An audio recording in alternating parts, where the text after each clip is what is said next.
I've always hated cemeteries. Ironic that I come here every Saturday now.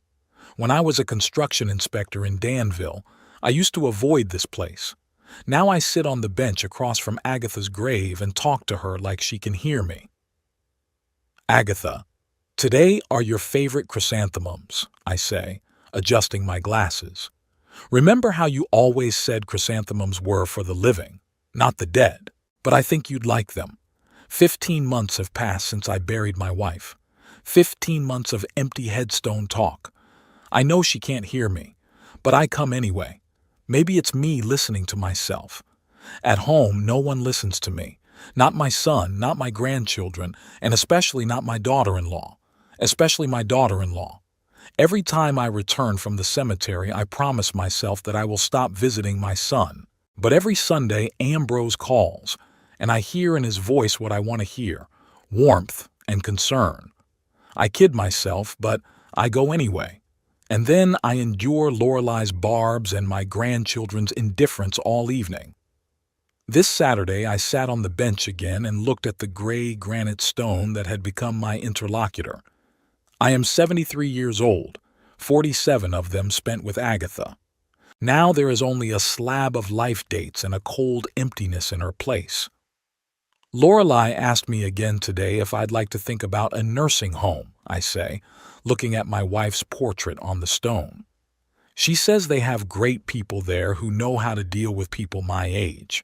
It's like I'm some kind of broken machine that needs special treatment. The wind rustles in the treetops, and I'd like to think it's Agatha sighing and shaking her head.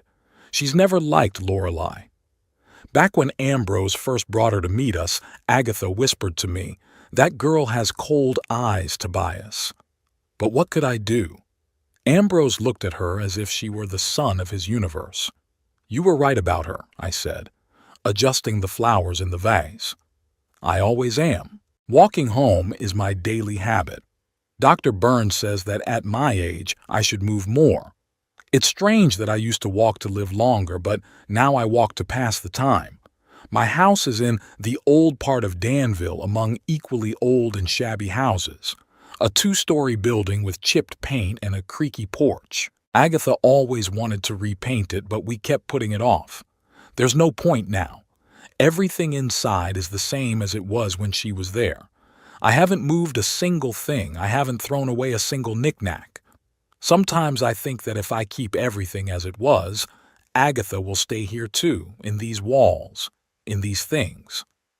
Ambrose and Lorelei live in a new neighborhood in Danville, in a modern house with big windows and fancy furniture. Every time I visit them, I feel like a stranger, like an old, shabby couch in a room full of designer chairs. I brewed myself some coffee, as I do every night, and sat by the window, going to see them again tomorrow, again to endure Lorelei's stares and the indifference of the grandchildren.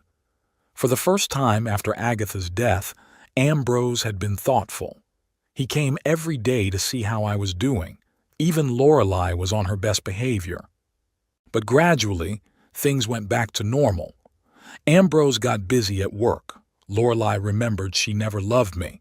And the grandchildren simply forgot I existed. The phone rang and interrupted my thoughts. "Dad? Do you remember we're expecting you for lunch tomorrow?" Ambrose's voice sounded as hurried as ever, as if he were calling between two important things.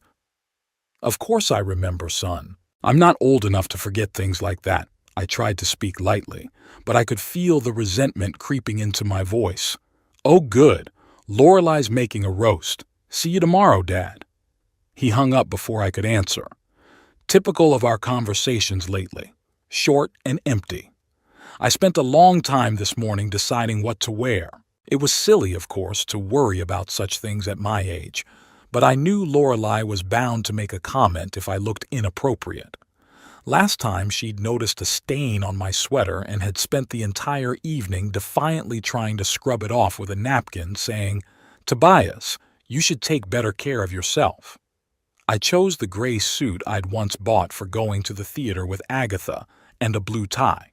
I looked at myself in the mirror. A thin old man with a wrinkled face and gray hair looked at me with a slight sadness.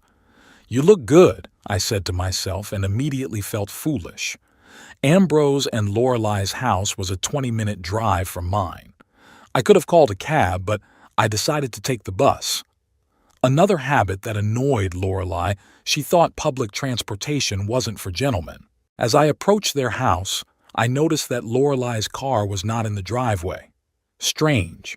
Usually on Sunday, the whole family was home. I rang the doorbell and Ambrose opened the door. "Dad, you're early." He looked a little confused. "I arrived at the same time I always do," I replied as I walked into the house.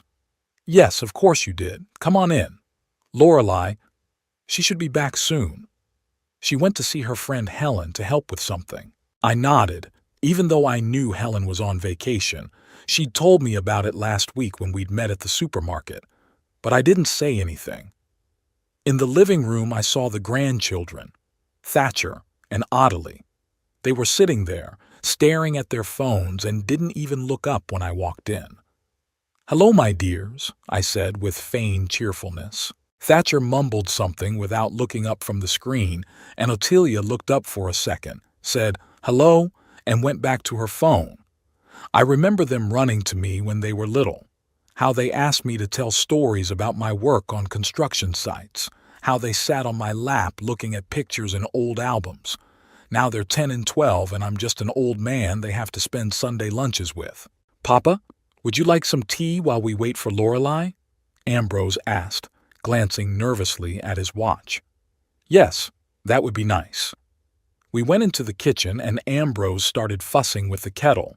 I knew he was nervous about his wife's absence.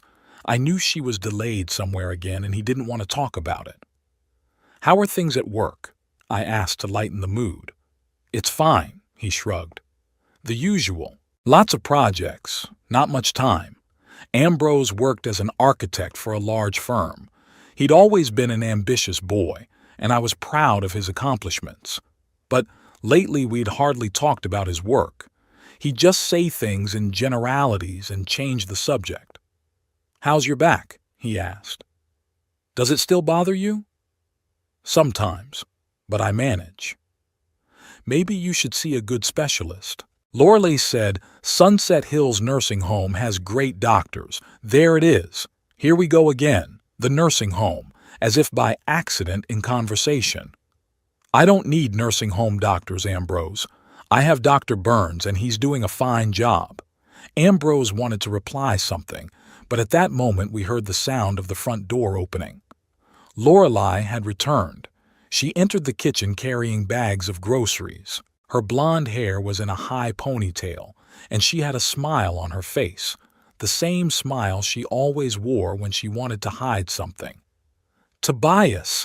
she exclaimed, as if she just spotted me. "You're here." "I'm sorry. I got held up at the store. I thought I'd get some fresh vegetables for my salad." I nodded, even though I could see there were no vegetables in her bag. "That's okay, Lorelei. Ambrose and I were just talking about his job." "Oh, that's wonderful." She set the bags on the table and walked over to her husband, kissing him on the cheek. "Honey, have you told your father about your new project yet?" Ambrose was embarrassed. "No, I haven't yet." "Tobias, you have no idea how talented your son is," Lorelei continued with exaggerated enthusiasm. "His design has been chosen for a new shopping center in the suburbs. That's such an honor." "Congratulations, son." I was genuinely happy for him. "Why didn't you tell me before?" "I didn't want to tell you until there was official confirmation." He was clearly uncomfortable. "But the confirmation came last week." Lorelei looked at him reproachfully. "Tobias, no offense, but Ambrose has so much on his plate that he forgets even the important things." I knew she was lying. I knew Ambrose just didn't want to share his successes with me. He'd been telling me less and less about his life lately, as if I were an outsider.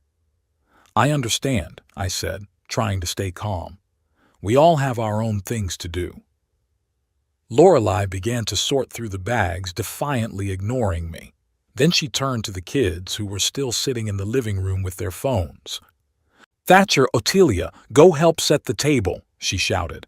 Your grandfather is already here." The children reluctantly got up and went into the kitchen. "Hello, Grandpa," Ottilia said without looking at me. "Hello, my dear." I tried to hug her, but she dodged me and started setting the plates down. Thatcher just nodded and picked up the cutlery. I remember how much they loved it when I came over, how they asked me to tell stories about the construction sites and buildings I checked out. Now they barely noticed my presence. "Tobias, would you mind not standing in the aisle?" Lorelei asked with a strained smile. "We're trying to set the table." I stepped aside, feeling superfluous in this house.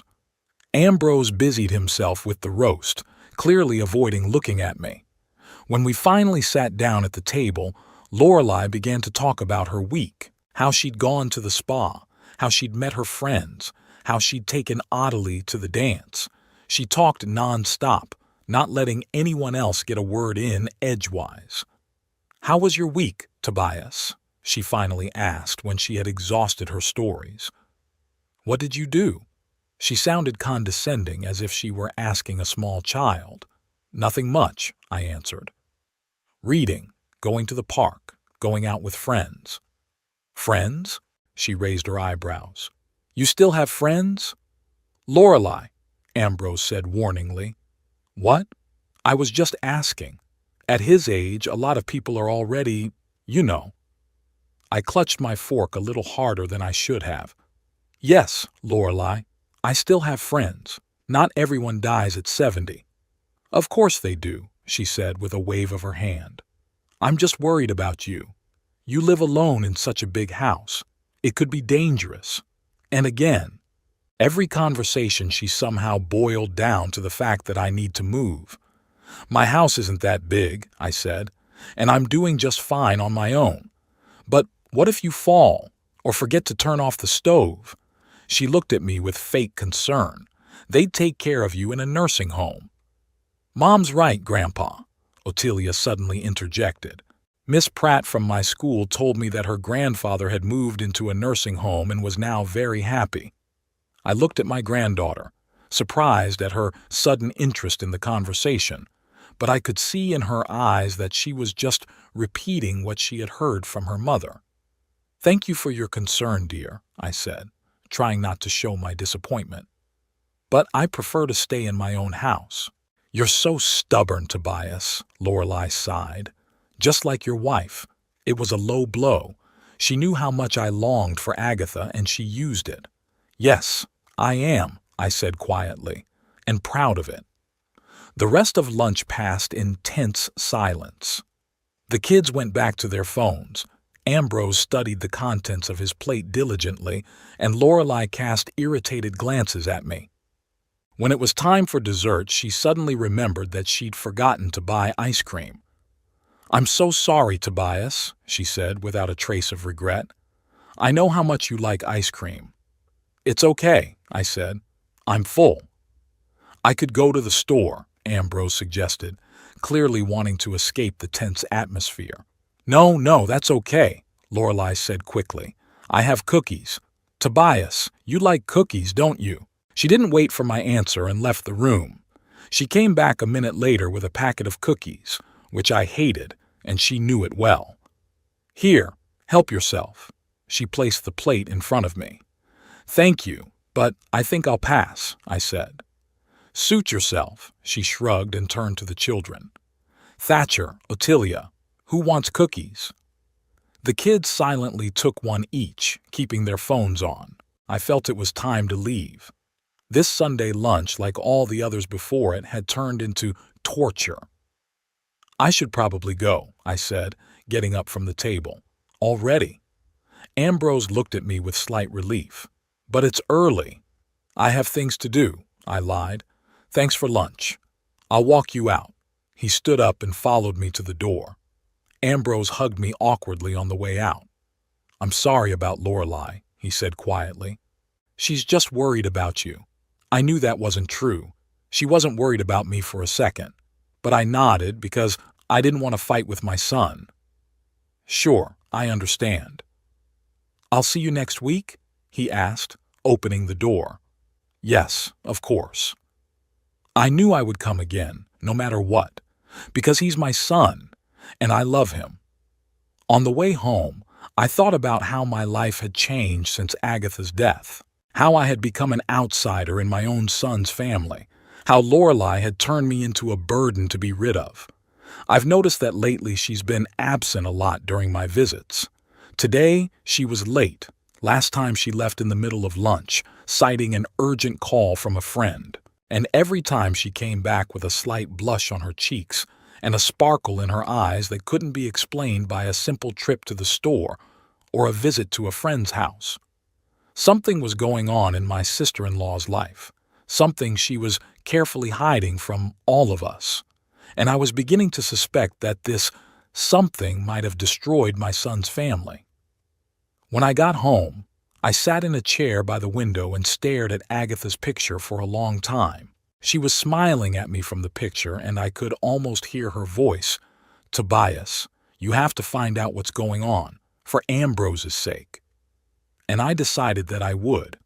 Find out where Lorelei was disappearing to and why she was so insistent on getting rid of me.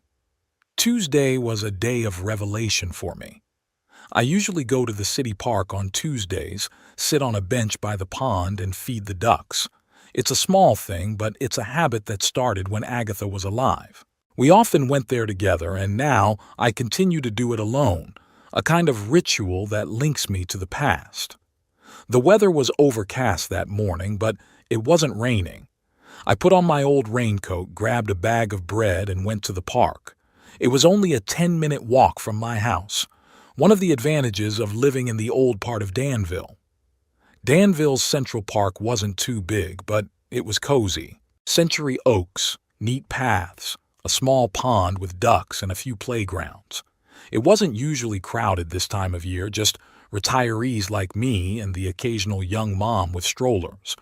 I sat on my usual bench, tossed pieces of bread to the ducks, and thought about my son's Sunday lunch, about how Lorelei was late and about her strange behavior lately. I didn't want to think that my daughter-in-law might be unfaithful to Ambrose, but the suspicion was creeping in.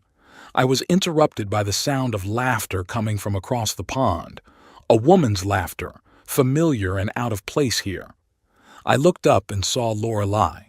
She was walking down the path in the company of a tall man I'd never seen before, dark-haired with a neat beard, dressed in an expensive-looking suit. He was saying something to her, leaning in close to her ear, and she was laughing in a way she had never laughed in the presence of my son. I instinctively turned away and pulled my cap lower so she wouldn't see me. They walked past without paying attention to me and headed toward the far side of the park, where there was a small gazebo hidden from view by lilac bushes. My heart was pounding.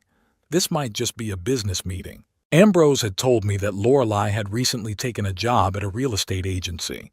Maybe this man was a client or colleague of hers. I tried to convince myself of that, but something was telling me otherwise. I fought with myself for a few minutes. Part of me wanted to walk away, to forget what I'd seen, to stay out of it. But the other part, the part that had always cared about my son, demanded to find out the truth. In the end, curiosity and concern won out. Slowly, trying not to attract attention, I walked around the pond on another path and approached the gazebo from the side of the bushes. Through the gaps in the foliage, I could see what was going on inside while remaining unnoticed. What I saw left no room for doubt. Lorelei and the stranger were standing close together. His arm was around her waist, and she was looking at him with a tenderness I had never seen in her eyes when she looked at my son. Then he leaned over and kissed her, not fleetingly, but long and passionately. And she responded to that kiss. I felt the ground go from under my feet. Lorelei was cheating on Ambrose. My daughter-in-law, the mother of my grandchildren, was betraying my son. I didn't look any further. Quietly, trying not to crunch the branches, I stepped away from the gazebo and took a quick step toward the park exit. I needed time to reflect on what I had seen and decide what to do next. All day I couldn't find a place to go. I walked around the house, going over my options in my head. Should I tell Ambrose? But would he believe me? Lately, My son had been taking my wife's side more and more often in our conflicts. Besides, I had no proof but my word and an old man's word against a young woman's. I knew how this would end. Confronting Lorelei didn't seem like a good idea either. She could deny everything and then turn Ambrose and the children against me even more, painting me as an old man out of his mind, making up stories. By late afternoon, I realized I needed help, someone who could gather evidence of Lorelei's treason. And I thought of Percival Hobbs. Percival was a friend of my late brother's. They served together on the Danville police force until Percival retired and opened a private detective agency. We weren't close, but we kept in touch, occasionally meeting for coffee and reminiscing about old times. The next morning I called him. "Percival Hobbs here." His voice sounded just as I remembered it, low and husky. "Percival, this is Tobias Huxley, Edmund's brother." "Tobias! It's been a long time. How are you, old boy?" "Not too bad," I stammered, not knowing how to get to the point. "Listen, Percy, I need your help. Professional." There was a pause. "Professional?" he finally asked again. "You want to hire a detective?" "Yes." I took a deep breath. "It's about my daughter-in-law. I suspect she's cheating on my son." Another pause, longer this time. "I understand," Percival said seriously. "Let's meet and talk about it in person. It's better not to discuss such things over the phone." We agreed to meet in an hour at a small cafe on the outskirts of town, where there were hardly any acquaintances. Polly's Coffee House was exactly the kind of place I had envisioned for a meeting with a private detective, quiet, with dimmed lights and private booths where we could talk without fear of being overheard. Percival was already waiting for me there, sitting at a table in the far corner with a cup of coffee. The years had changed him less than I'd expected. The same piercing blue eyes, the same gray, close-cropped hair, and the same strong build that had survived despite his age. He was about 65, but he looked younger. "Tobias." He stood up and shook my hand firmly. "Have a seat. I ordered you a coffee.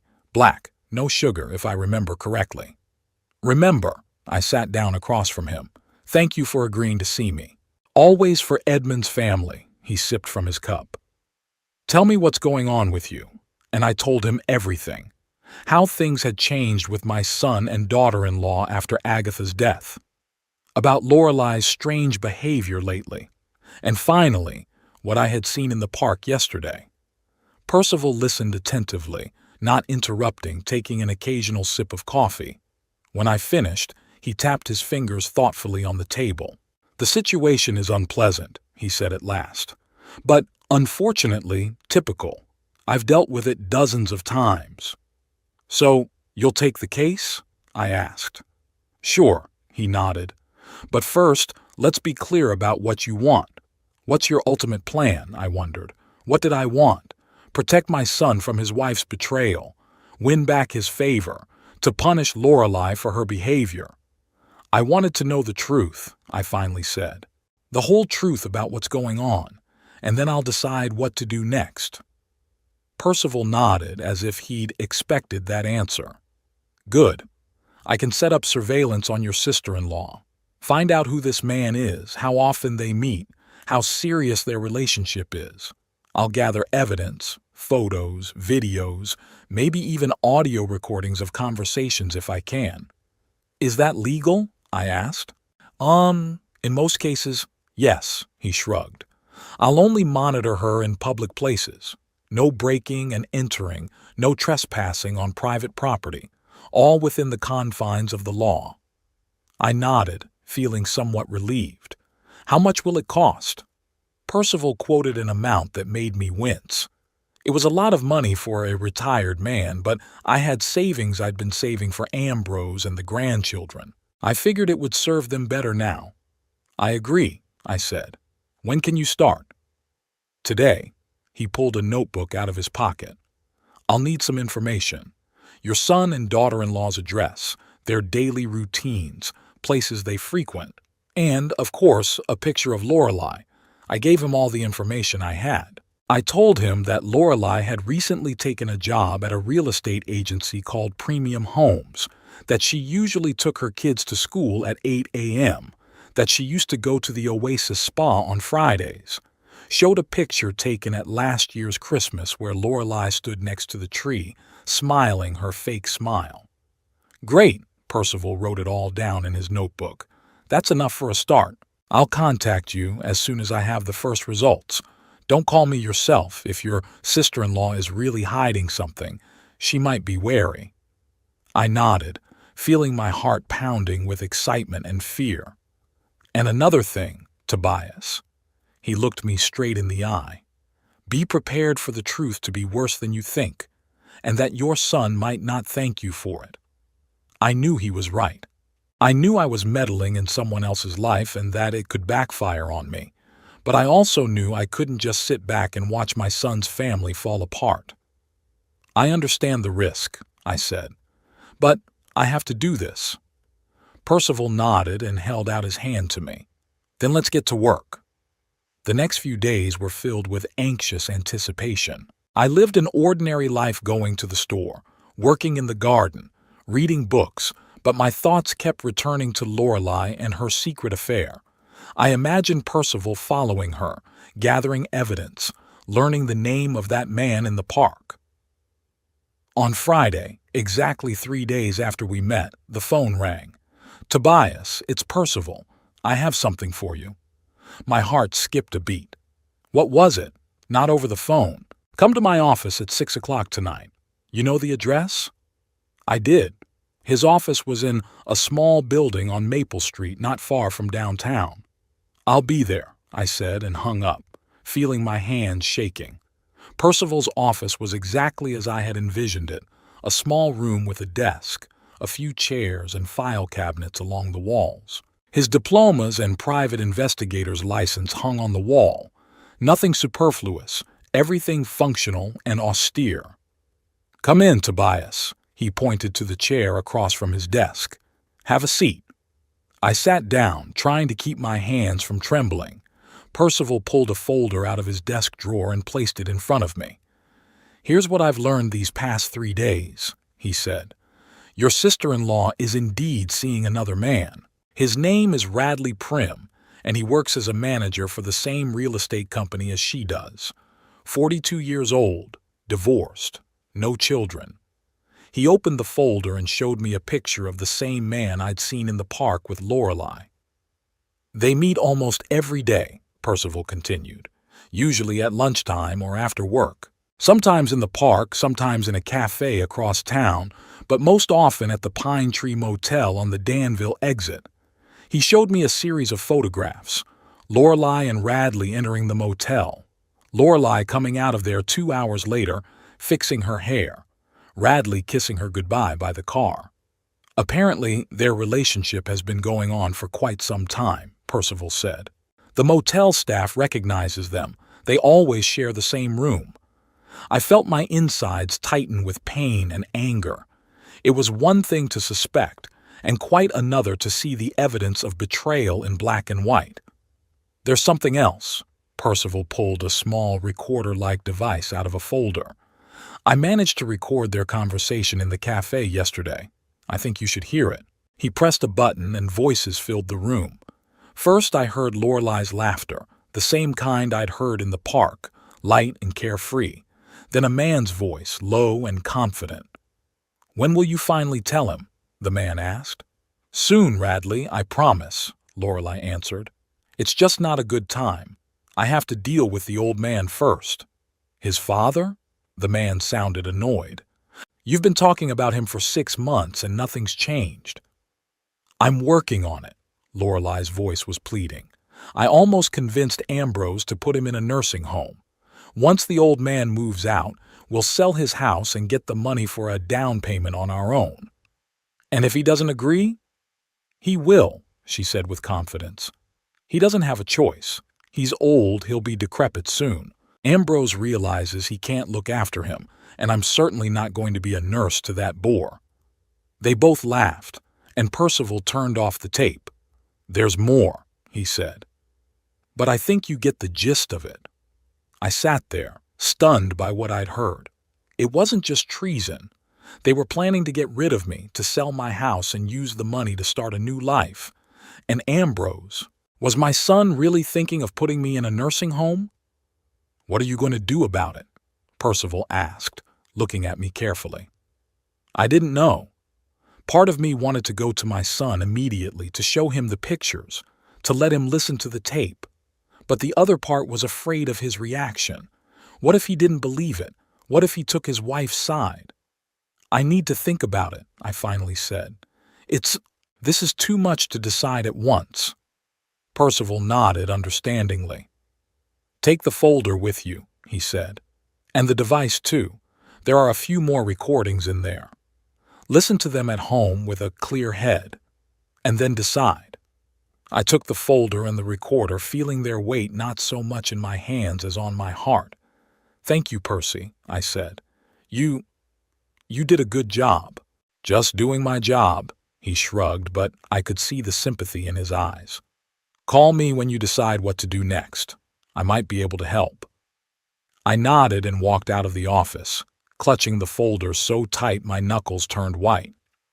At home, I spread the photos out on the table and stared at them for a long time, as if trying to find some mistake in them, some proof that this was all a misunderstanding. But the longer I looked, the clearer the truth became. Lorelei was betraying my son, and she was planning to get rid of me. I turned on the recorder and listened to the rest of the tapes. In one, Lorelei and Radley were discussing how they would live together after she left Ambrose. In another, she was complaining about my son, calling him spineless and boring. In the third, they talked about the children, that Thatcher and Ottilia would probably stay with Ambrose, and that was even better, because Radley didn't like children. Every word was like a knife stab. I thought of my son, of my grandchildren, of how their lives would be ruined when the truth came out. And it would come out. Sooner or later, Lorelei would leave for her lover anyway, abandoning my family. I had to do something. But what? Tell Ambrose directly. But would he believe me? Wouldn't he think I was just trying to break him and his wife up out of personal animosity? Confront Lorelei? But what would that do but further alienate me and my son's family? I sat at the table until well into the night, going over my options and not finding the right solution. At one point, I caught myself thinking that I wished Agatha was there for me. She always knew what to do in difficult situations. But Agatha wasn't there, and I had to make the decision myself. Finally, near morning, a plan began to form in my head. A plan that would expose the truth so that Lorelei wouldn't have a chance to get away with it. A plan that would force Ambrose to see her true colors. I called Percival again. After calling Percival, I felt strangely relieved. The decision had been made, and now all I had to do was wait for the results of the investigation. Percival promised to act quickly and efficiently. I'll be watching her every day, he said. I'll try to find out how serious their relationship is and what they're planning. We agreed that he would pass the information on to me in person to avoid unnecessary phone calls. For this purpose, we chose a small cafe on the outskirts of the city where hardly anyone would recognize us. While waiting for the first results, I decided to behave as usual. On Sunday, I went to Ambrose and Lorelei's for lunch, although every glance at my sister-in-law now made me feel a mixture of anger and disgust. I tried not to show my feelings, smiling, asking my grandchildren about their affairs, discussing politics and sports with my son. Lorelei was especially sweet that day. She offered supplements, inquired about my health, even gave me a new sweater that she said she had bought especially for me. I would have been touched by that kind of care, but now I saw it as an attempt to put my guard down.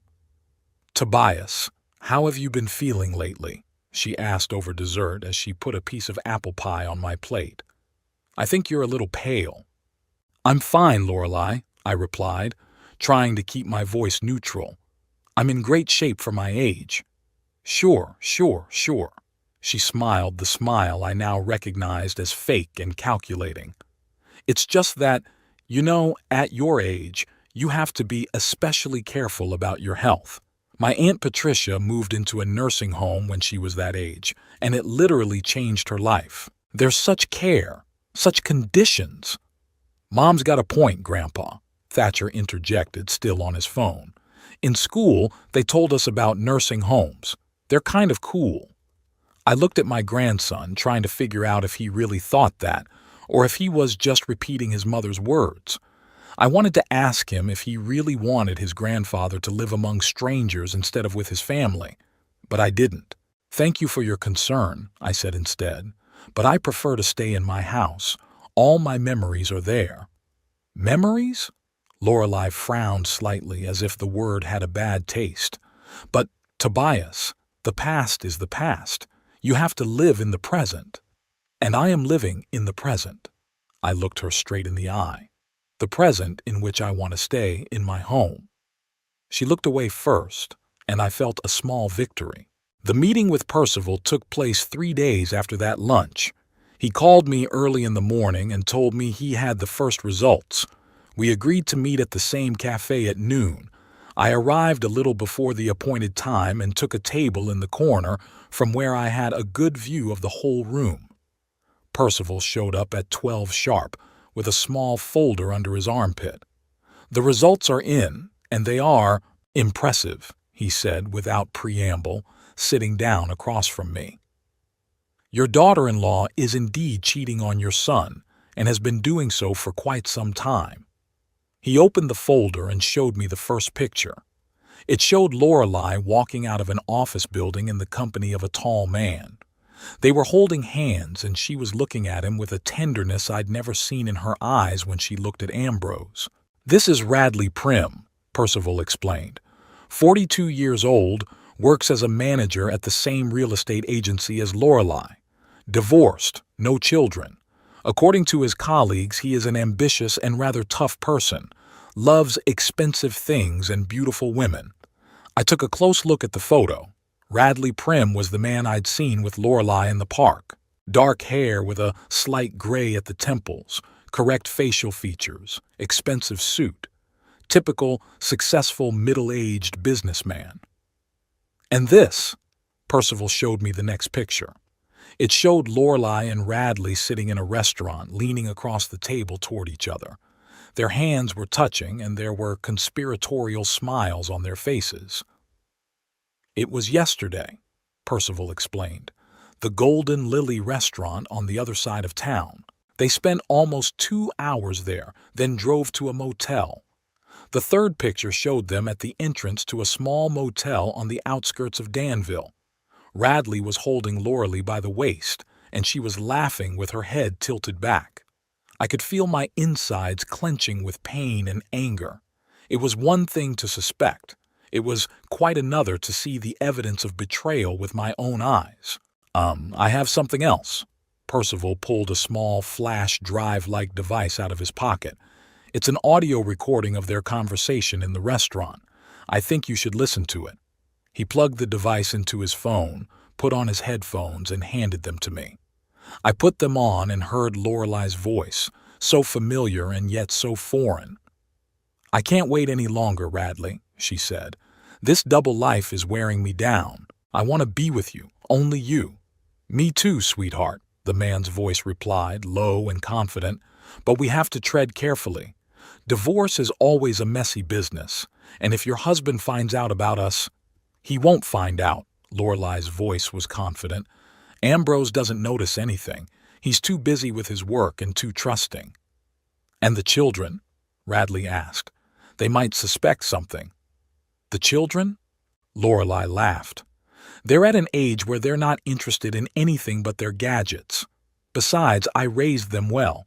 They do what I say and believe what I tell them. And the old man? Your husband's father? I tensed when I heard them talking about me. Tobias? Lorelei laughed again, but this time her laugh was harsh. He's too absorbed in his grief for his dead wife to notice anything around him. Besides, I'm doing everything I can to get him to move into a nursing home. As soon as he agrees, we'll sell his house and get the money for a down payment on our own. Are you sure he'll do it? Radley sounded doubtful. Of course, Lorelei said with the confidence of someone who was used to getting what she wanted. I've almost convinced Ambrose that his father can't live alone. A little more pressure and he'll suggest that the old man move in. And if he refuses, then we'll find another way. At his age, it's easy to create a situation where a man seems incapacitated. A little incident at home, an ambulance, worried relatives. You know what I mean?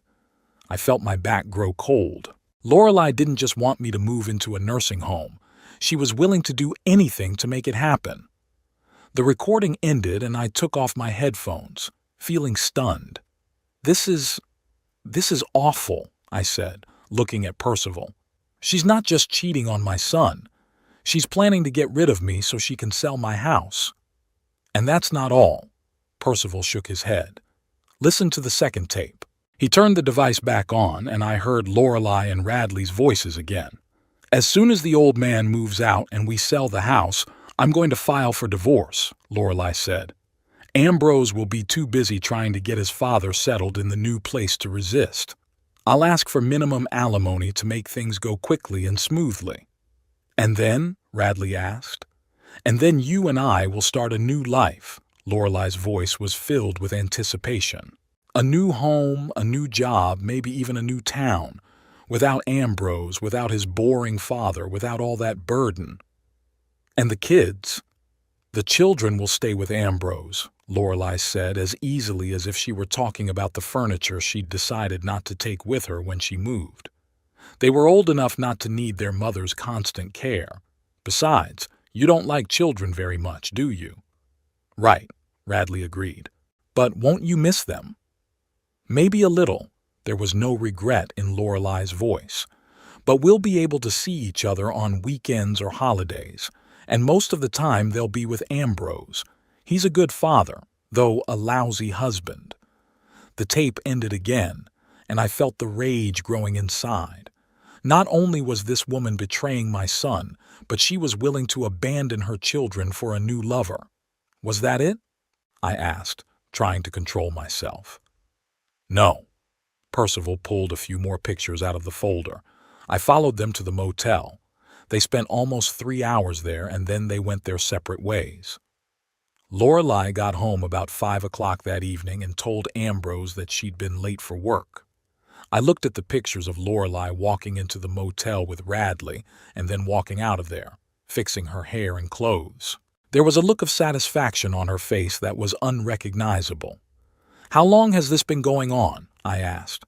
More than a year, by the looks of it, Percival replied. The motel staff knows them well. They always book the same room, usually on Tuesdays and Thursdays. A year. A whole year my daughter-in-law cheated on my son, and I didn't notice. Too caught up in my own grief. Too busy with my own problems to see what was going on in Ambrose's family. What are you going to do with this information? Percival asked, looking at me carefully. I hesitated a moment. My first impulse was to go to Ambrose at once, to show him the photographs, to let him listen to the tapes. But what if he didn't believe it? What if Lorelei convinced him that it was all a forgery, the result of my personal dislike for her? I don't know, I admitted. I need to think about it. I understand, Percival nodded. It's not an easy decision, but whatever you choose, I'll support you. He handed me a folder of photographs and a recording device. All the evidence is here. Study them carefully and then decide. I thanked him and promised to get in touch as soon as I made a decision.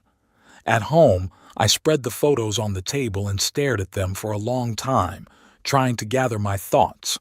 Then I listened to the tapes again, every word Lorelei had said hurting my heart, not for herself, for the son and grandchildren she was so easily willing to abandon. I didn't know what to do with this information. Part of me wanted to protect Ambrose from the truth that would destroy his world. The other part realized that he deserved to know who he was living with. My musings were interrupted by a phone call. It was Ambrose. Dad? His voice sounded tense. Can Lorelei and I come to your place tonight? We need to talk. I felt my heart quicken its rhythm. Had they found out about the investigation? Or had Lorelei decided to accelerate her plan to relocate me? "Of course, son," I said, trying to make my voice sound normal. "I'll expect you for dinner." I quickly stashed the photos and notes in my desk drawer, locked it, and began to prepare for the visit. I prepared a simple dinner: roast vegetables, salad, apple pie for dessert, set the table in the living room, got the best plates. The whole time I was getting ready, my thoughts revolved around the upcoming conversation. What do they want to talk about? What would I say to them? Would I be able to hold back and not let on that I knew about Lorelei's betrayal? They arrived at 7 sharp. Ambrose looked serious and a little nervous. Lorelei, on the other hand, was animated and smiled so broadly that it looked almost cartoonish. "Tobias!" She hugged me and I struggled to pull away. "It's been so long since I've been to see you. You look beautiful." "Thank you, Lorelei," I forced myself to smile. "You too." Ambrose gave me a short, tight hug. "Hi, Daddy," he said. "I'm sorry for the sudden visit." "No problem. It's always good to see you." I led them into the living room. "Come in. Sit down. I've prepared dinner." We sat down at the table and I began to put on the roast. The atmosphere was tense. Ambrose hardly looked up from his plate, and Lorelei, on the other hand, kept talking about the weather, about work, about how well I was cooking. I listened half-heartedly, wondering what was behind the chatter. Finally, when we got to dessert, Ambrose coughed and looked at me. "Dad, we need to talk about something important," he said. "I'm listening." I tried to keep a calm expression on my face. "Lorelei and I have been thinking about this for a long time." He took his wife's hand. "And we've decided that you'd be better off moving to Sunset Hills Nursing Home. This is it." What Lorelei was talking about on the tape. The first step of her plan. "A nursing home?" I acted surprised. "But why? I'm doing just fine on my own." "Of course you are, Tobias," Lorelei interjected quickly. "But at Sunset Hills you'll get a lot more than a roof over your head. There's a wonderful medical staff, lots of entertainment, socializing with people your own age. And most of all," Ambrose added, "you'll be safe there. We're worried about you living alone in such a big house. What if you fall, or you get sick at night?" I looked at my son and saw genuine concern in his eyes. He was genuinely concerned about my well-being. Unlike his wife, who was only thinking about selling my house and starting a new life with a lover. "I appreciate your concern," I said, trying to speak calmly. "But I prefer to stay in my house. All my memories of your mother are here, Ambrose. Most of my life has been spent here." "But, Papa," Ambrose looked upset, "a house is just walls. It's important that you're healthy and safe." "And I am healthy and safe here." I smiled at him. "Dr. Burns says I'm in great shape for my age. And as for safety, I have a panic button that you installed last year, remember?" Ambrose nodded, but I could tell he wasn't convinced by my arguments. "Tobias," Lorelei leaned across the table toward me, her eyes glowing with fake concern. "Ambrose and I had already talked it over. We've even been to Sunset Hills talking to the staff. They're ready for you any time. It's so beautiful, so cozy." "And expensive, I suppose?" I asked, looking her straight in the eye. She hesitated for a moment, but quickly regained her composure. "Money is not a problem," she said with confidence. "We'll sell your house and pay your rent for the next few years. You'll have nothing to worry about. There it is." She's not even trying to hide the fact that she wants to sell my house. I wonder if Ambrose knows that she plans to use the money from the sale not for me to live in a nursing home, but for a down payment on a new house for herself and her lover. "My house is not for sale," I said firmly, "and I'm not moving into a nursing home, not in Sunset Hills or any other." Lorelei cast a quick glance at Ambrose as if urging him to intervene. "Daddy," he put his hand on mine, "we realize this is a difficult decision, but think about the future. What's going to happen 5, 10 years from now? You can't live alone forever." "When I can't live alone, Then we'll decide. I squeezed his hand. Until then, I'm staying here. Lorelei opened her mouth to say something, but Ambrose stopped her with a gesture. All right, Dad, he said. We're not going to pressure you. Just think about it, okay? I nodded, feeling relieved that the conversation was over. But I knew this was just the beginning. Lorelei wouldn't back down so easily. She would continue to press Ambrose, convincing him that I couldn't live alone, that I needed constant care. Dinner ended in a tense atmosphere. Ambrose was silent. Lorelei smiled strainedly and talked about nothing. When they left, I sat in a chair by the window and stared out at the darkening sky for a long time, thinking about what I had learned in the last few days. My daughter-in-law wasn't just cheating on my son. She planned to destroy his family, take his house, and put me in a nursing home so I wouldn't get in the way of her plans. And she'd almost gotten her way. Ambrose was already half convinced that I'd better move out. I couldn't let that happen. I couldn't let her ruin the life of my son and my grandchildren. But how to stop her? How do I open Ambrose's eyes to the fact that his wife is a lying cheater, willing to leave him and the children for another man? I pulled out the photographs and notes Percival had given me and scrutinized them again. A plan began to form in my mind. A plan that would expose the truth so that Lorelei wouldn't have a chance to get away with it. I called Percival. "Percy, I need your help again," I said when he answered. "I have an idea on how to expose Lorelei. But to do it, I'm going to need your help, and maybe the help of someone you know." "I'm listening," he said seriously. And I outlined my plan to him. Percival listened carefully to my plan and shook his head thoughtfully. "It's risky," he said, "but it could work. The key is to choose the right place and the right time." We decided to meet the next day in his office to discuss the details. I spent a restless night, waking up every hour and going over possible scenarios in my head. What if the plan didn't work? What if Ambrose didn't believe the evidence? What if I only made things worse? In the morning, I felt defeated but determined. After breakfast, I went to Percival's office, which was in a small building on the outskirts of town.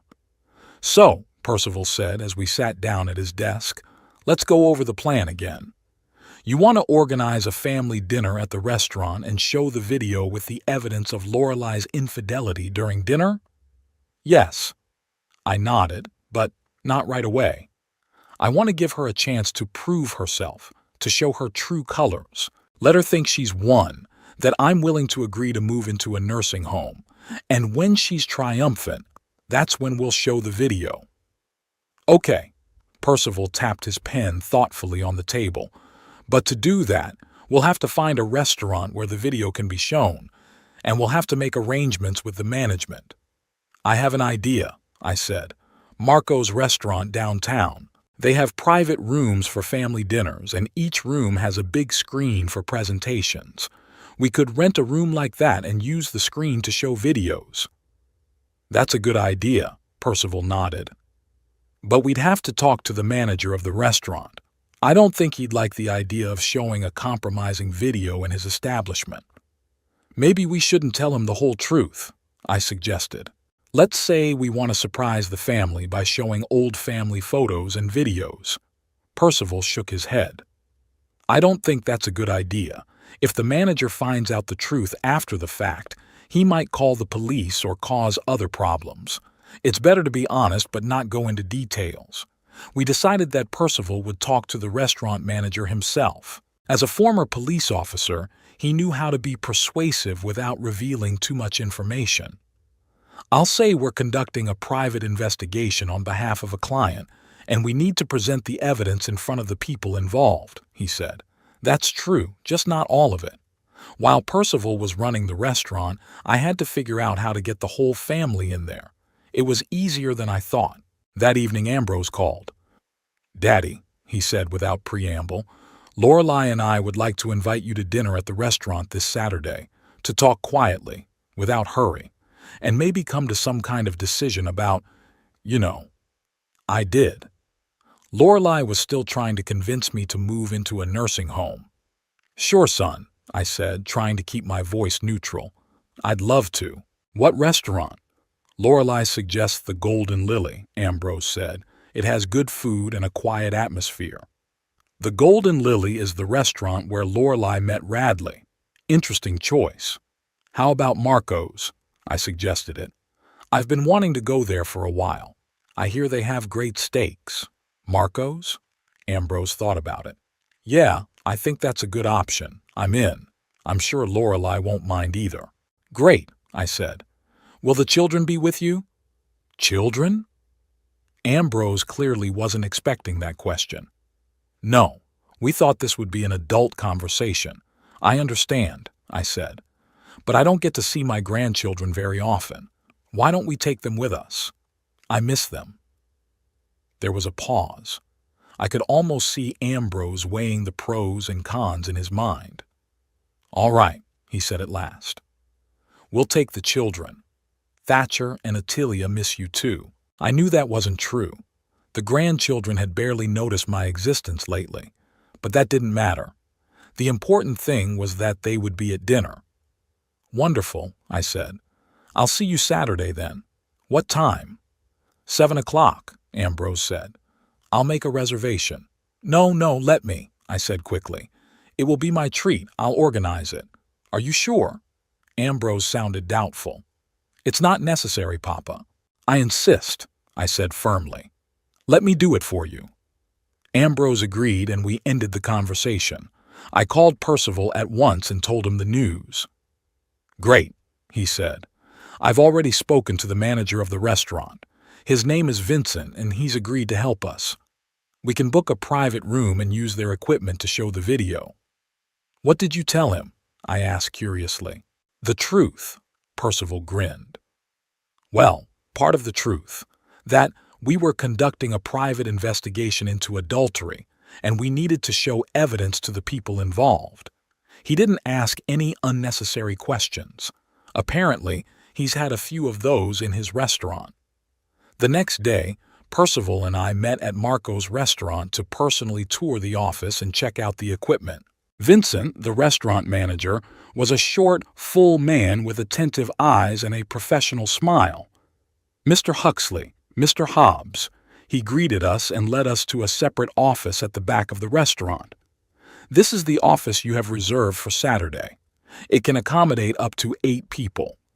The screen, as you can see, is positioned so that it is clearly visible from all seats.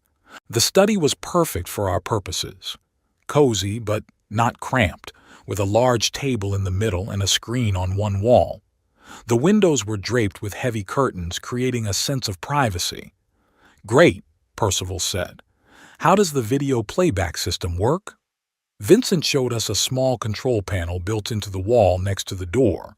You can plug your laptop or flash drive into this port and the image will be streamed to the screen, he explained. The sound comes through speakers built into the walls. The quality is very good.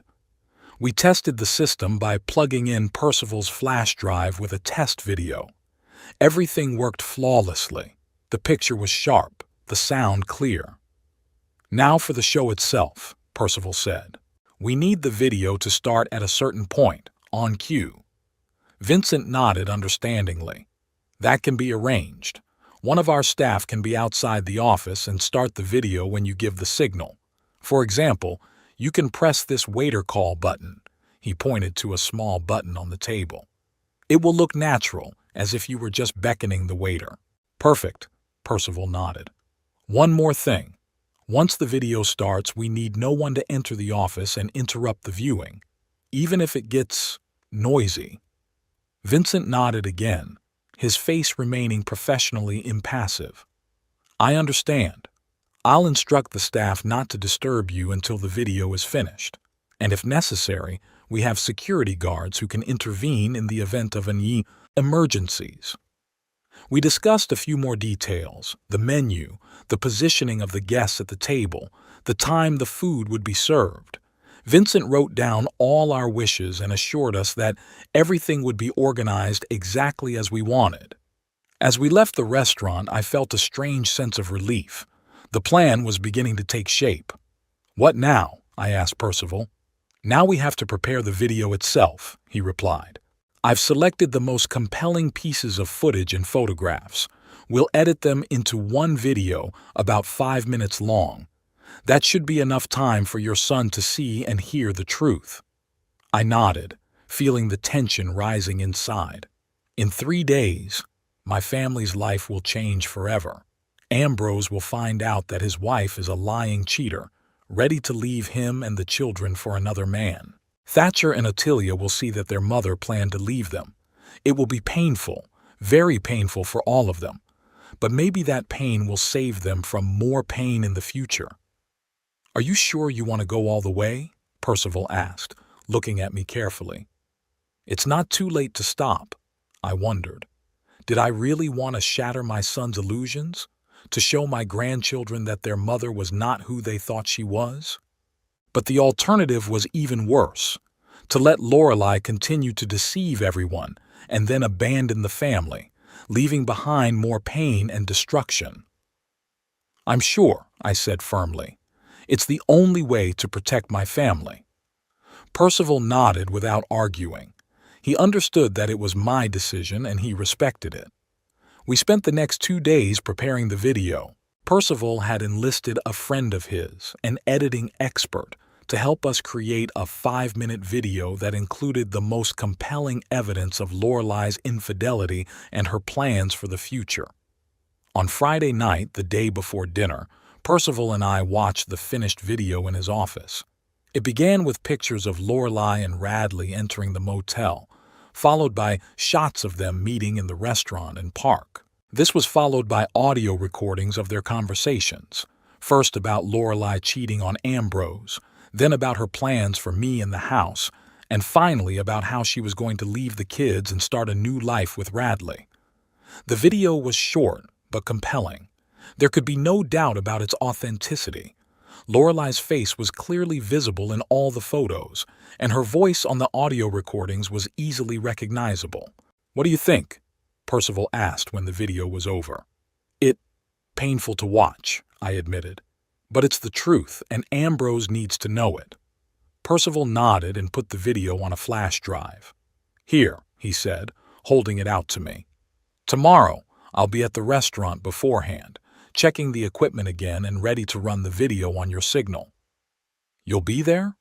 I was surprised. But how do we explain your presence? I won't be in the office with you, Percival explained. I'll be nearby, in the back office, where I can monitor the situation.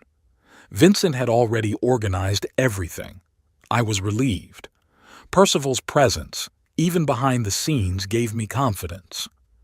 Thank you, Percy, I said sincerely, for everything. You're welcome, he shrugged. Just doing my job. Besides, I always said I never trusted your sister-in-law. There's something about her. Fake.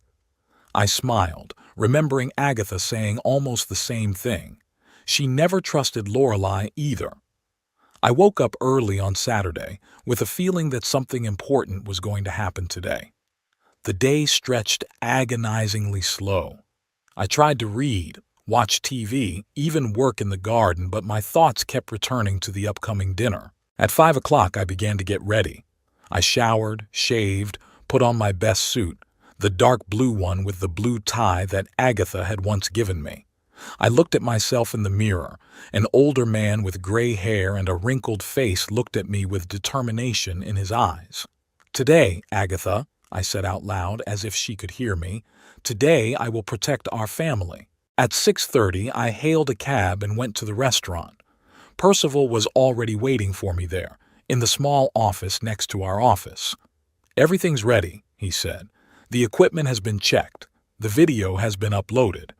As soon as you press the waiter button, the show will start. I nodded, feeling my heart pounding in my chest. What if Lorelai tries to stop the video or leave the office? Don't worry about that, Percival patted my shoulder. The doors will be locked as soon as the show starts. No one will be able to leave until it's over, and the restaurant security will be on standby if things get out of hand. That calmed me down a bit, though I was still nervous. I made my way into the office and sat down in my seat, at the head of the table, across from the screen.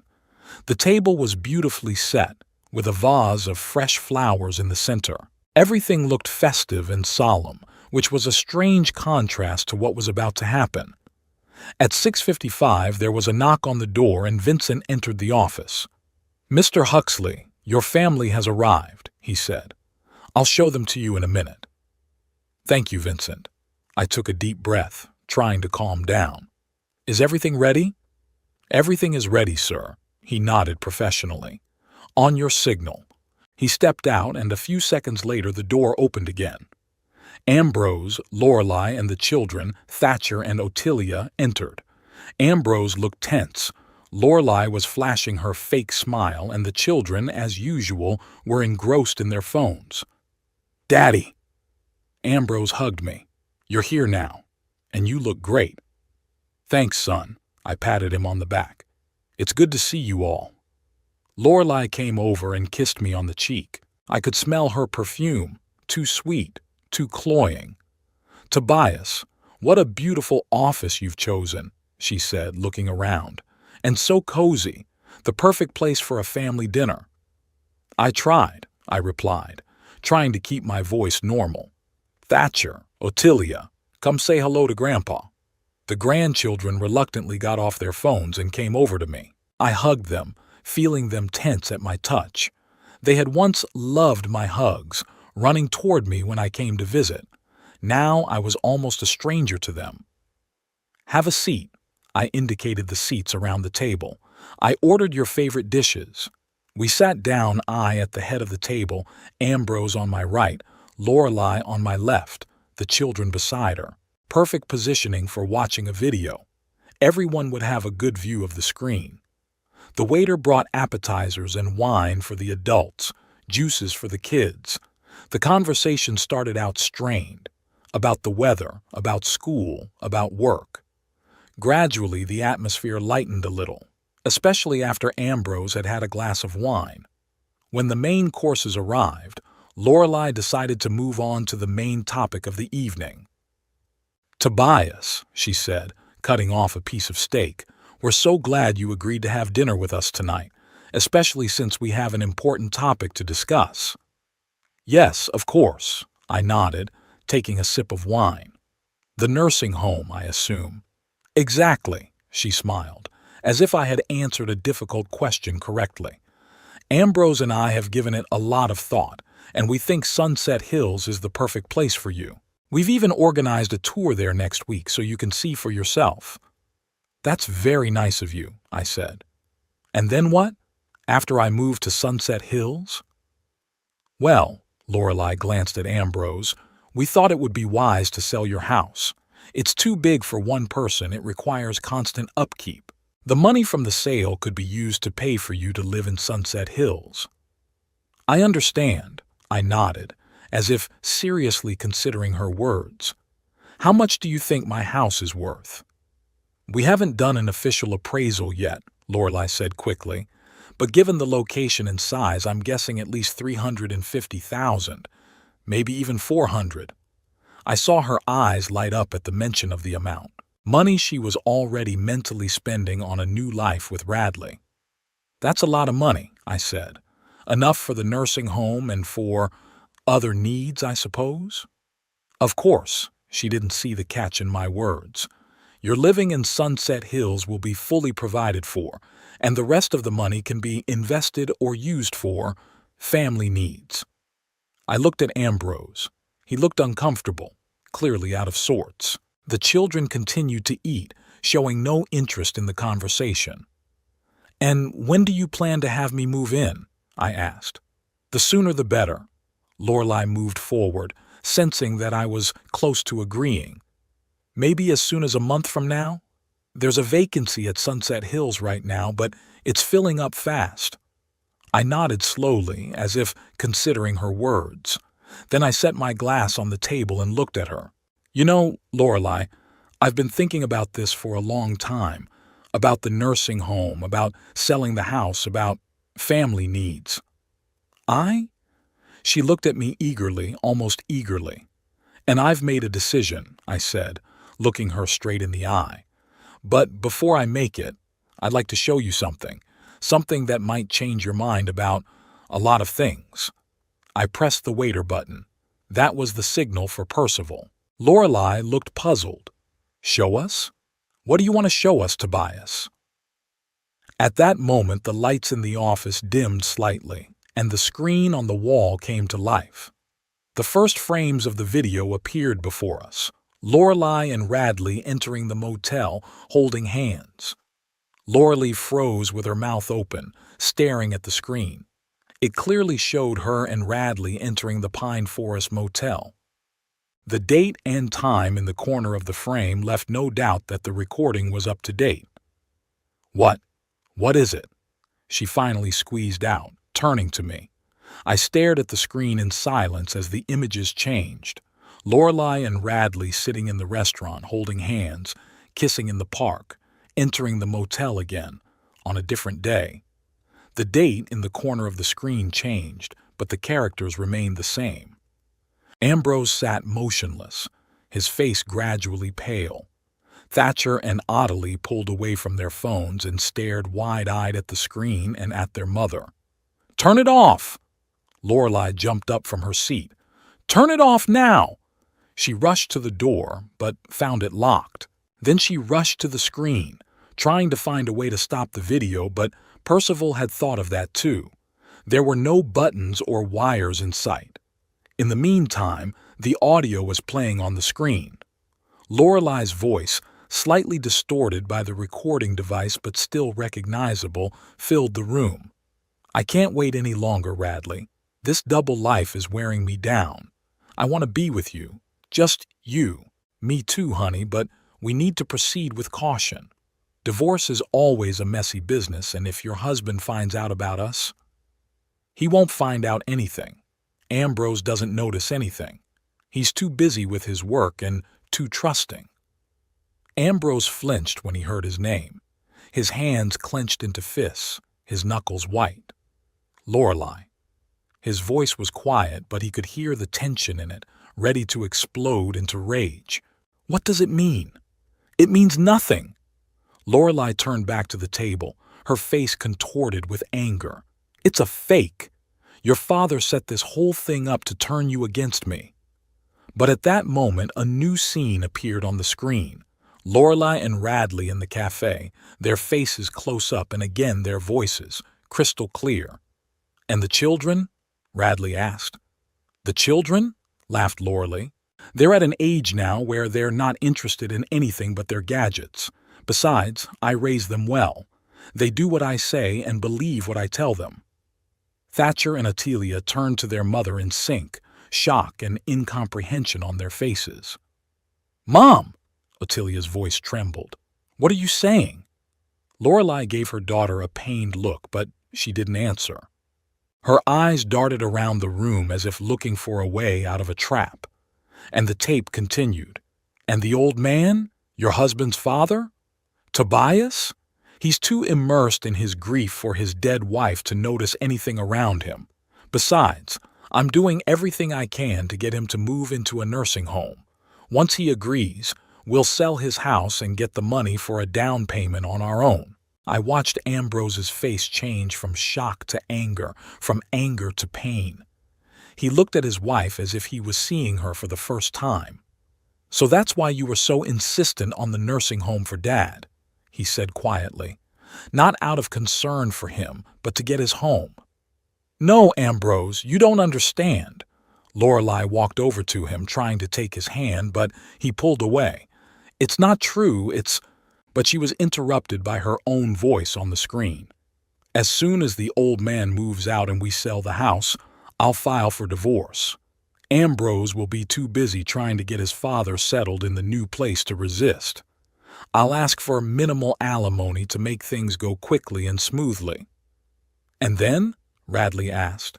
"And then you and I will start a new life, a new house, a new job, maybe even a new town. Without Ambrose, without his nerdy father, without all that burden.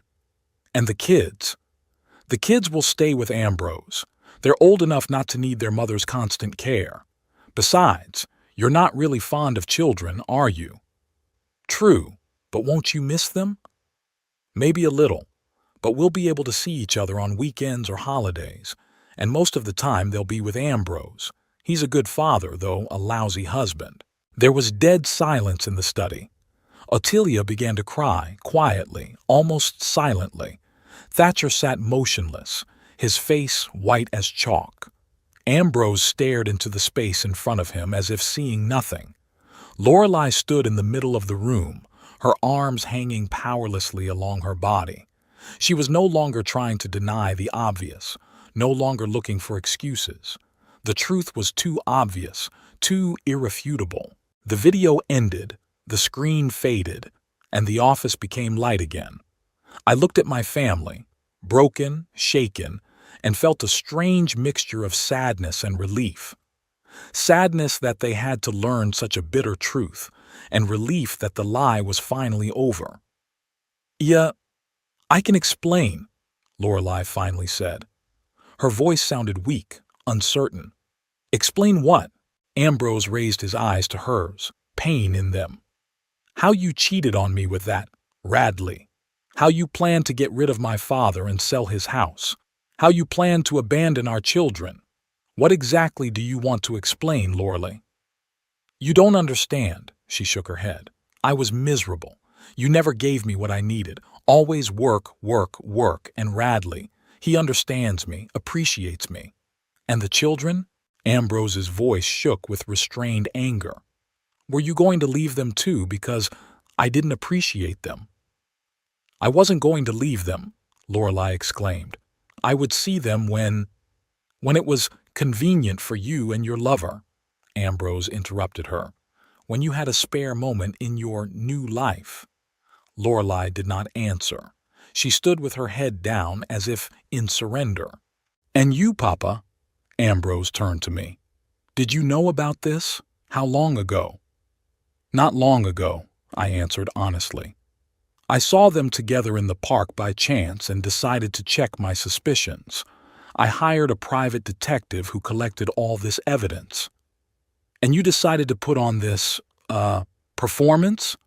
I could hear the resentment in his voice. "Why didn't you come to me first?" "Because you wouldn't have believed me," I said softly. "You would have thought I was making it up because I disliked Lorelei. You needed hard evidence, and I provided it."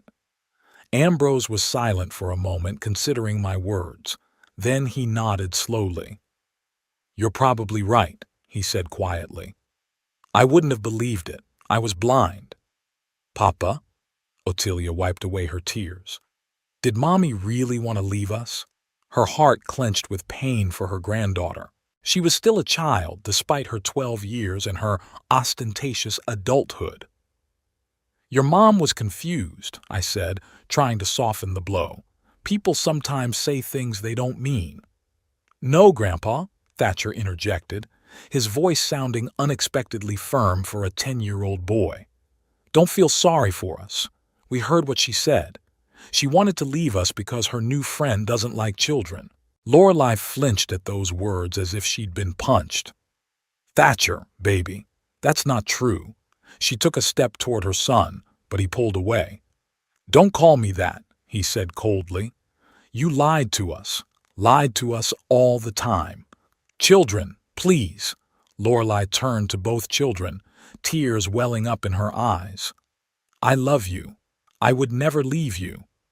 "But you were going to." Ottilia looked at her mother with dry eyes. "We heard it ourselves." Lorelei looked helplessly back at Ambrose as if seeking support, but he turned away. There was a heavy pause. No one knew what to say next. All the cards had been dealt, all the masks removed. "What now?" Lorelei finally asked, her voice sounding tired and defeated. "Now?" Ambrose rose from his seat. "Now you pack your things and leave. To your Radley, to your new life." "Without me, without the children, without the house you plan to get by selling my father's house." "Ambrose, please." She tried to take his hand, but he pulled away. "Let's talk when things have calmed down. We can make things right. Fix it?" He grinned bitterly.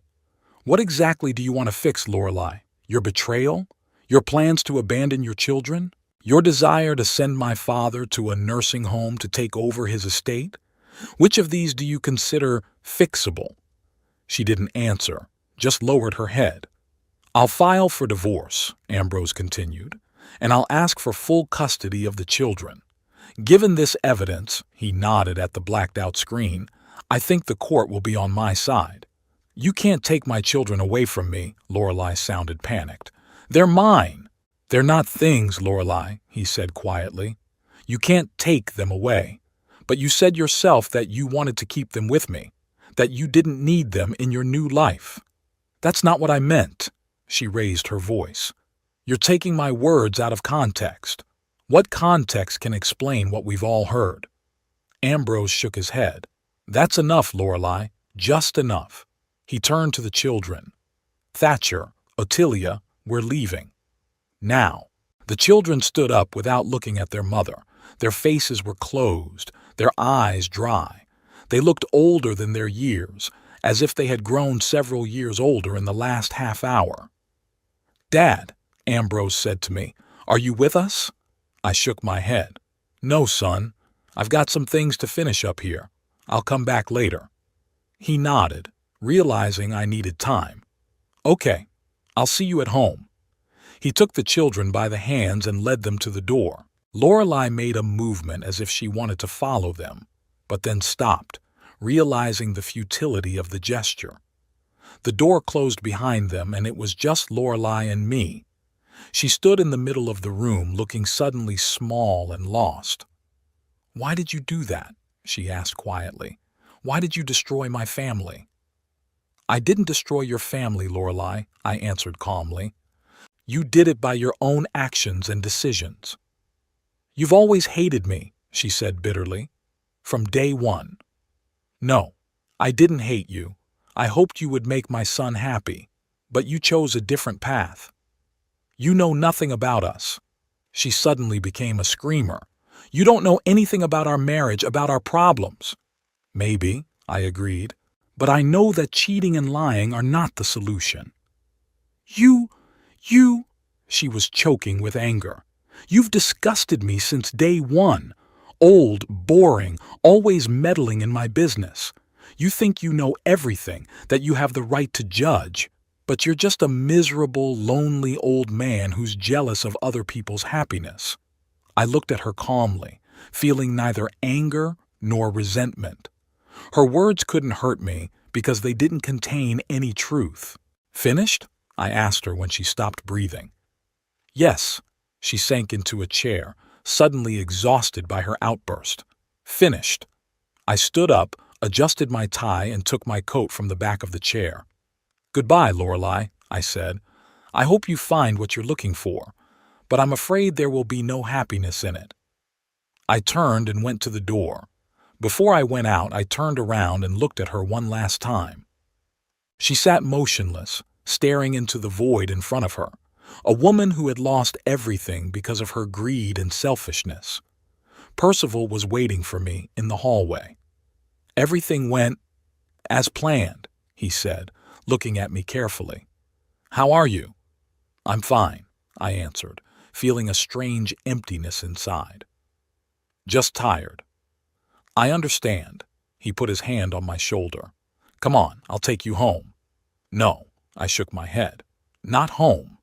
To Ambrose's. He and the children need support right now. Percival nodded and walked me out of the restaurant.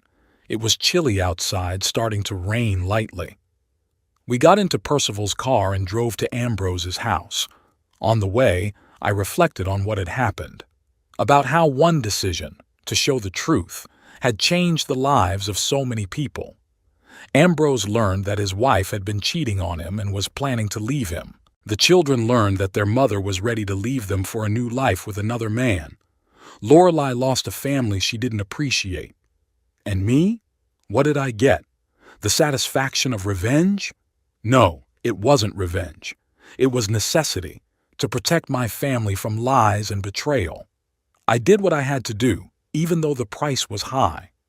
When we pulled up to the Ambroses' house, I saw that all the windows were lit up. They were at home, going through the hardest night of their lives. "Thanks for everything, Percy," I said as I got out of the car. "You've been a true friend." "You're welcome, Tobias." He shook my hand. "Call me if you need any help." I nodded and walked toward the house. I took a deep breath before ringing the doorbell, gathering my strength. There were a lot of hard conversations ahead, a lot of tears and pain, but also the truth, without which there could be no healing. Ambrose opened the door almost immediately, as if he'd been waiting for me. "Dad," he looked exhausted, but there was determination in his eyes. "Come in." I entered the house that would soon no longer be Lorelai's home, a house where a new chapter in the life of my son and grandchildren would begin, a chapter without lies or betrayal. "I'm selling my house," I told Ambrose as we sat down in the parlor. "I'm leaving Danville." "What?" He looked at me in surprise. "Why? Because of all this?" "Partly," I nodded. "But mostly because it's time for a change. Too many memories in this city, too many ghosts of the past." "But where will you go?" I could hear the worry in his voice. "I haven't decided yet," I smiled. "Maybe to the sea. Agatha always wanted to live by the sea."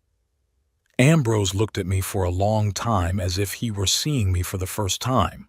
"You did the right thing, Papa," he said at last, showing us the truth. It was painful, but necessary. "I know, son," I took his hand, "and I'm sorry for what happened." "Don't be," he smiled weakly. "It's better to know the truth than to live a lie, even if the truth breaks your heart." We sat in silence, holding hands, father and son going through a loss, he of a wife, I of a daughter-in-law. Although, to be honest, I didn't feel the loss. Lorelai had never been a part of my family, only a source of pain for my son. "Are the kids asleep?" I asked after a while. "Yes," Ambrose sighed. "They were shaken, especially Ottilia. She didn't stop crying until she fell asleep. It's going to be hard for them," I said, "but they're strong. They'll get through it." "I hope so." He rubbed his face with his hands, looking suddenly older than his years. "What should I tell them? About Lorelai, about the divorce, about all of it?" "The truth," I answered simply. "Not all the details, of course, but the basics. That their mother made a choice, and it wasn't in the family's favor. That you will always be with them, that they will always be loved." Ambrose nodded, considering my words. "What about Lorelai?" he asked. "What if she came back, try to see the children?" "That's for you and the children to decide," I said. "But I think they need time now. Time to understand, time to forgive, if they're willing to forgive." "And you?" He looked at me. "Will you forgive her?" I wondered. "Forgive Lorelai for trying to ruin my son's life? For being willing to abandon my grandchildren? For planning to use me and my home for her own gain?" "No," I answered honestly. "I wouldn't forgive her, but not because of what she did to me. It's because of what she did to you and the children." Ambrose nodded, understanding. "Thank you, Papa," he said quietly, "for opening my eyes, for being there for me." "I'll always be there for you, son," I squeezed his hand. "Even if I go away, I'll always be here for you." We sat like that for a long time, talking about the past, about the future, about what lay ahead. About a new life without Lorelai, about how to support the children during this difficult time, about where I might move. Deep past midnight, when Ambrose finally fell asleep on the couch, exhausted by the emotions of the day, I quietly left the house and walked to my apartment. The night was cool but clear. The stars shone in the dark sky as if watching me. "You were right, Agatha," I said, looking up at the stars. "You always said that the truth would come out, no matter how deep you hid it." And I thought the stars blinked back, as if my Agatha were smiling down at me from the heavens, approving of my actions, supporting me as she always had. I continued my journey home, feeling strangely calm. Tomorrow a new chapter of my life will begin. I would sell the house, leave Danville, start over somewhere by the sea like Agatha had always dreamed. And Ambrose and the children, they'll manage. They're stronger than they look, and I'll always be there to support them no matter what happens. As for Lorelei, well, she made her choice, and now she'll have to live with the consequences. Without me, without Ambrose, without the children. Only with the bitter realization that she lost something precious in pursuit of the illusion of a new life.